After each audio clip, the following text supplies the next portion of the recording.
শুরু করা যাক বিশেষ আলোচনা। প্রিয় দর্শক, আজ আপনাদেরকে দেখাবো ইমাম মেহেদী। মক্কাতুল মুকাররমায় কাবা শরীফ তওয়াফ করতে করতে ইমাম মেহেদী রূপে আত্মপ্রকাশ করলেন এক ব্যক্তি। আজ আপনাকে পরিপূর্ণ ঘটনাটা আমার প্রিয় দর্শকদের জন্য আমি আমার চ্যানেলে তুলে ধরলাম। অবশ্যই সকলেই আমার এই চ্যানেলটিকে সাবস্ক্রাইব করবেন এবং ভিডিওর শেষ পর্যন্ত আপনারা অবশ্যই দেখবেন।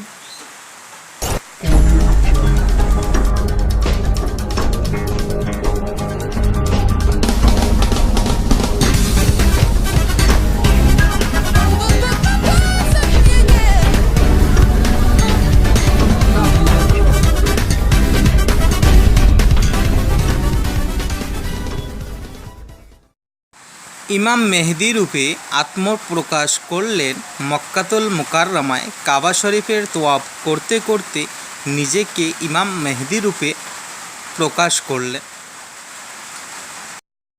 পাশে থাকা তওয়াফকারীরা শতবার না বললেও চুপ করার চেষ্টা করলেও তিনি চুপ করলেন না। সঙ্গে সঙ্গে কিছু মহিলা এসে তেনাকে ইমাম মেহেদী রূপে বিশ্বাস করলেন এবং সকলকেই বললেন, এনাকেই ইমাম মেহেদী হিসাবে সকলেই বিশ্বাস করে নাও। লোকটি বলতে আছে, আমি ইমাম মেহেদী, আমি ইমাম মেহেদী, আনা মেহেদী, আনা মেহেদী, এভাবে বলতেছিল। কিন্তু তোয়াফকারীরা তাদের কথায় কান না দিয়ে বলতেছিল যে তুমি কিভাবে নিজেকে ইমাম মেহেদী হিসেবে দাবি করো, তুমি চুপ করো, তুমি চুপ করো। হাজারবার তেনারা চেষ্টা প্রচেষ্টা চালাচ্ছিলেন, তখন পর্যন্ত তিনি চুপ করেন নাই। তারপরে যে চারটি মহিলা এসে তেনাকে ইমাম মেহেদী হিসাবে সকলকেই মেনে নিতে বাধ্য করার জন্য কিছু কথা বলতেছিলেন, তেনাদেরকেও মানুষ নানান ধরনের কথা বলেছিল। বলার পরে তেনারা শোনেন নাই যখন, তারপরে তাদেরকে সিকিউরিটির হাতে তুলে দেওয়া হয়। প্রিয় দর্শক, ঘটনাটি আপনার চোখের সামনে এখনই আমার ভিডিওতে দেখুন।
প্রিয় দর্শক, আমার দীর্ঘ বিশ্বাস সকলেই এই ভিডিওটিকে দেখেছেন এবং ব্যাপারটা অবশ্যই বুঝতে পেরেছেন।